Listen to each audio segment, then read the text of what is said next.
In today's episode, we move a rock, Trent drives on 3 wheels, and we explore the back cave.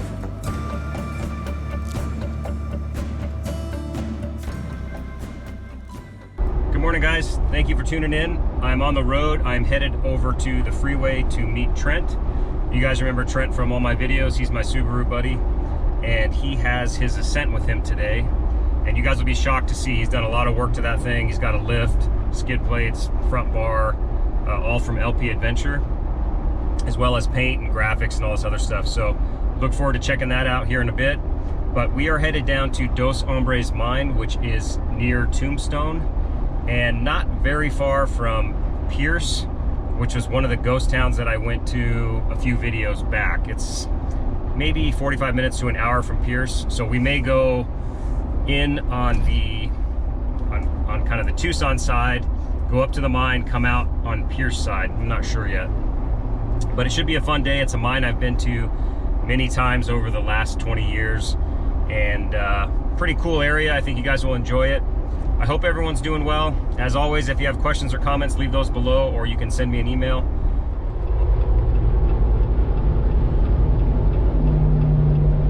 So we met near the Sonoyta Patagonia exit because Houghton is under construction right now. And from here, it's about an hour down to where we're headed. I got behind a Subaru Forester going like 40 miles an hour. Subaru versus Jeep day? Yeah, exactly. Look at this. Everyone's gonna be excited to see your new ride. Yeah, feel free to share it. There we go. So we jumped on the freeway and headed down to the exit for Tombstone. To Middlemarch Road is about 43 miles or so. All right, so we have made it to Middlemarch Road, and essentially we are going to take this back into the Dragoon Mountains. It's asphalt here for a mile or two. I don't remember exactly how long. And we're heading into those mountains way back in there.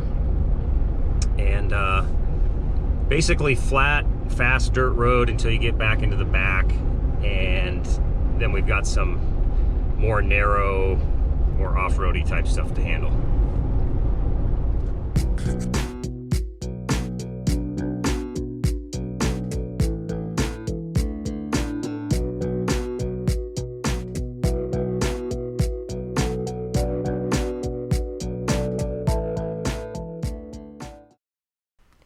We pulled over so Trent could air down. So here's a quick walk around the vehicle.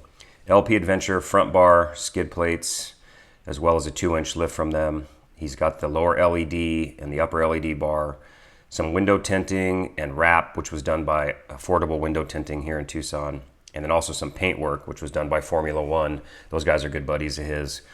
KMC wheels with Pirelli tires. He has this graphics package with his Ask for Trent still.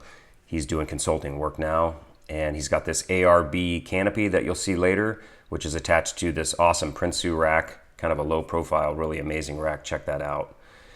And just some interesting paint and wrap stuff going on. He really went with the black and white theme, as you could see here, but extra wheel and tire up top, as well as the high lift jack.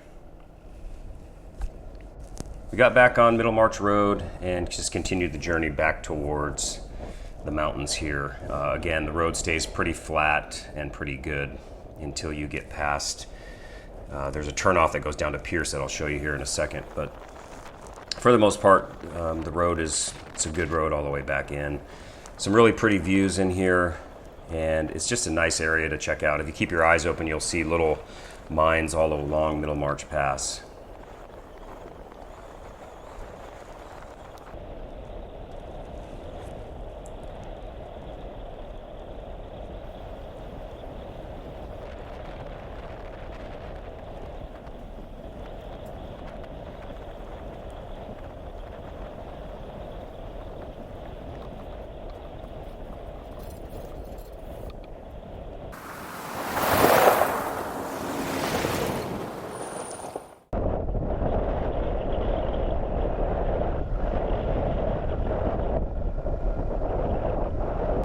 Here you can see a sign, and off to your right there, if you follow that down, you're going to get to Pierce.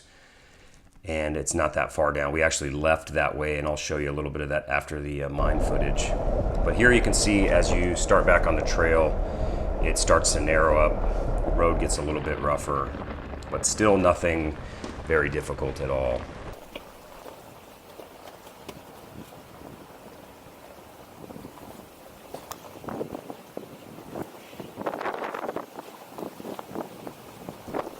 We stopped real quick so I could launch the drone. I was kind of trying to get some cool shots of the drone following us through the trail here, but it was pretty overgrown with trees and it wasn't cooperating very well. So I only got a little bit of footage on this section. But again, the road just slows down and it's just kind of narrow. Nothing that Subaru can't handle here.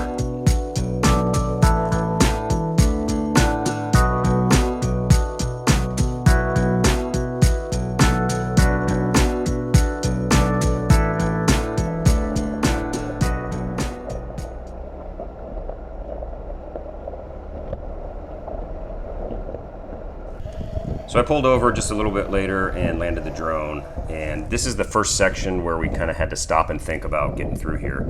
As you can see, there's a big rock that's right behind us at this point, and then off to the right there, you really can't tell, but that's about a 15 to 20 degree angle.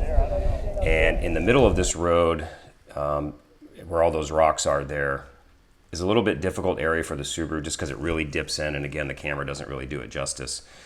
But the Jeep didn't really have any issues here. It was just following the correct line. And it did. We were really tilted from right to left on this hill here. But nothing too difficult for the Jeep. And the Ascent actually did fine here as well. You're going to get an example of, I think, maybe the car shutting the CVT down when it loses some traction. Even in X mode, Trent was having a little bit of issue here. Yeah, and again, we're trying to avoid going too high up on this incline without sliding into this big rock. It was pretty comical. And you can see the tires just kind of spinning. This happened on the crosstrack quite a bit, and Trent says he thinks he forgot to turn off traction control, which might have been part of the problem. But for me, even with traction control off, sometimes you have this issue. And you kind of have to get a little momentum going to get up and over.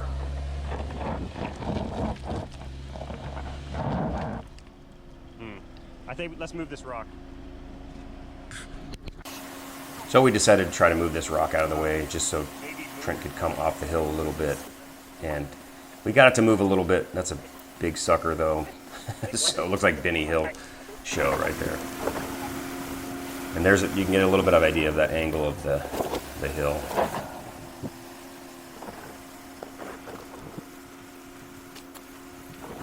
But third time's a charm here. He gets some momentum going. He just gets past that one area and gets over. There we go.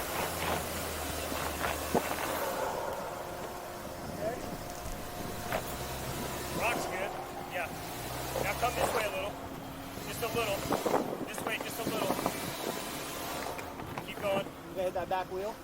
I think you're okay so far. So other than the big rock back there, we also have this, there's a big rock here too that we didn't want to trash his tire or wheel on. Good, go. And again, trying to stay as low as possible on that hill section. Perfect.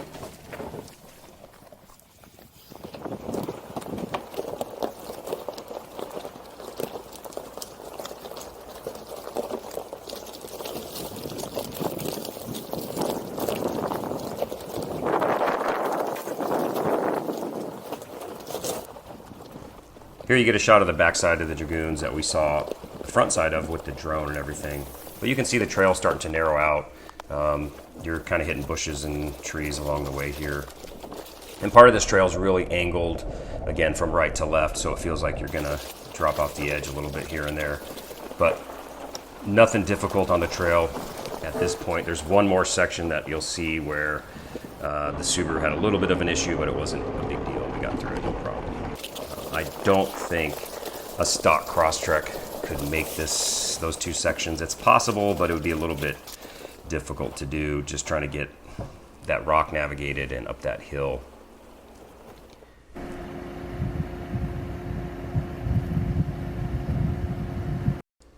Here's this little section, and again, the camera doesn't really do it justice. That's a pretty big gouge there, and the reason we slowed down is because Trent's phone, we were trying to film underneath the car, and I just didn't want him to run over it. But you'll get a sense of the gouge here as when his back end slides into it a little bit. And then we get the three-wheel routine here. He was up in the air pretty good there, and again, you dip down in, and then it's just down the hill for miles if you fall off there. So that was kind of a fun section. We were laughing about that one for a while. After that, it's just kind of a short trip, and you roll into the quote-unquote camp area. There's an old frame for a pickup truck, and there's a slab here. I don't have any idea what the camp looked like. The mine's just down the road, maybe 100 yards. But we parked here and just kind of set up camp and chilled out a little bit.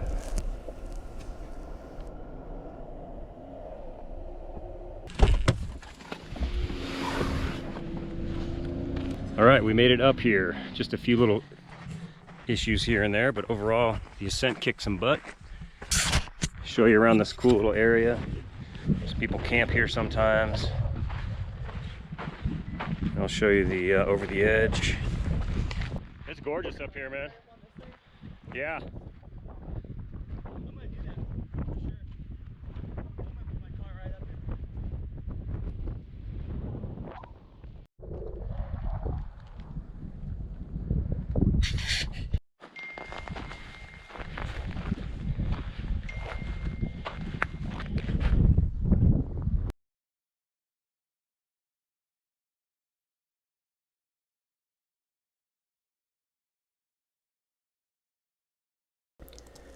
I wanted to give you all a quick view of the mine area. So again, there's the part of the Dragoons. You can see off to the right there's part of the tailings pile. And it's just a beautiful view. It's a really neat area and really in the middle of nowhere. So here you have more tailings piles, and there's an upper section and a lower section. Apparently this mine was about 5 stories, and they would take the ore from the top and ship it to the bottom level, and then they would take it out on mules. There's a trail down there that is obviously a faster way towards Tombstone than going all around on Middle March. But there's a lot of the old structures are hanging around, and then up here there is an entrance as well that I've been through, which is, you can see the mine shaft up the top there. So just a really cool area to explore, and obviously can be very, very dangerous, so don't do what we did. I can say that there's been thousands of people in this mine over the years, and it hasn't changed at all since the first time I went in there as far as inside, but still extremely dangerous, and I do not recommend going in any mines whatsoever. You just do a quick walk down this road here, and the mine's going to be on your right-hand side, the entrance. And then off to the left, you'll see all the tailings piles and everything. So this is kind of cool. You can see some of the old mine stuff, this old base. And then there used to be, you can see something down there where it they'd ship the ore down, but I don't see it right now. But you'll see that there, you can see the shaft in here that goes down. Or it's down here a little further, I can't remember. Did we pass it? No, we didn't pass it, did we? I think it's right up here, maybe. It's a little bit hidden. Oh, here we go. It's right here. Wow, okay. You feel that cool air, just like back there? Oh, I can't wait. Danger. Like I mentioned, this is apparently a 5-level mine. 3 of the levels are pretty obvious, but there's tunnels everywhere. It's nearly impossible to get lost in here. There's mostly dead ends, and then there's one trail that goes all the way to the back. It gets really wet back there. There's bats in here, there's little stalactites, and in the very, very back there's kind of a cool old ladder system that looks like it takes you up to the top. But that upper shaft that I showed you earlier, you can climb around up there as well. And again, I don't recommend going in mines at all. I've been in this one for 20 years. That's the only reason I would do this. I would not do this in any normal place I did not know. But Over here on the left, you can see the very steep, very dangerous section that goes down to the lower levels. Again, don't go in mines. But the Dos Hermanos or Abril mine is at 6,600 feet elevation, and it was started in 1915 basically by two brothers. And there's a ton of minerals they got out of here, but zinc, copper, lead, molybdenum, silver, and gold. And it's about 21 miles northeast of Tombstone. And I think the last time anyone really worked this was in the late 1950s, early 1960s, if I remember correctly from my research. But you can find lots of different videos on this mine on YouTube, and if you search for the Abril or the Dos Hermanos, you can find some info on it. But really cool place. Kind of fun to check out.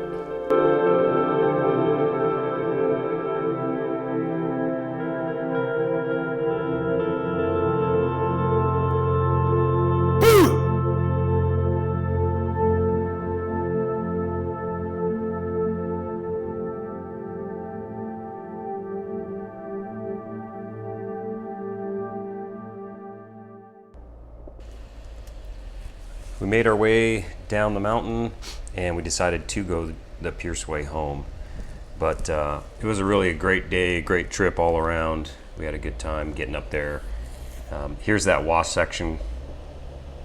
This view here doesn't really give you a great indicator of what it looked like, but you know, the real benefit to the Jeep is just has that articulation in the suspension that the Crosstrek or the Ascent don't have. But it's amazing how well the Ascent did, and how capable the Crosstrek and the Ascent are just with the wheels and tires set up. I think if Trent had a little bit more aggressive all-terrain tires, some of the spinning wouldn't have been obviously quite as bad.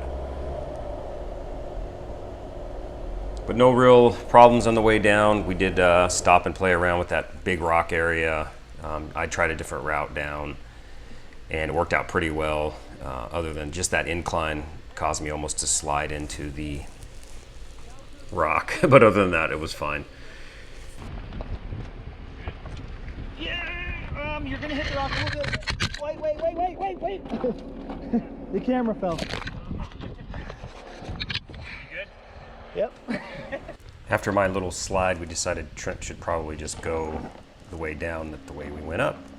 And it worked out fine. The big thing is we're just being real careful so we wouldn't tag any of the big rocks that we had here. But you can get an idea of the incline. It still doesn't look as much of an incline as it really was. But we both kept kind of sliding off of that towards the rocks. And that was really the only thing causing any issues. But he didn't have any traction problems or anything here. And there's that darn rock again. This Pierce Way was definitely busier. We ran into a few motorcycles and a whole gaggle of razors coming up. But I want to thank you guys so much for taking the time to watch these videos and to like and subscribe to the channel. It's been really a fun ride for me the last few years doing these videos. So if you guys have any questions or comments, as usual, you can leave those below or hit me up on the email, and you'll find that link below as well. Take care, guys. We'll talk to you next time. Have a good one.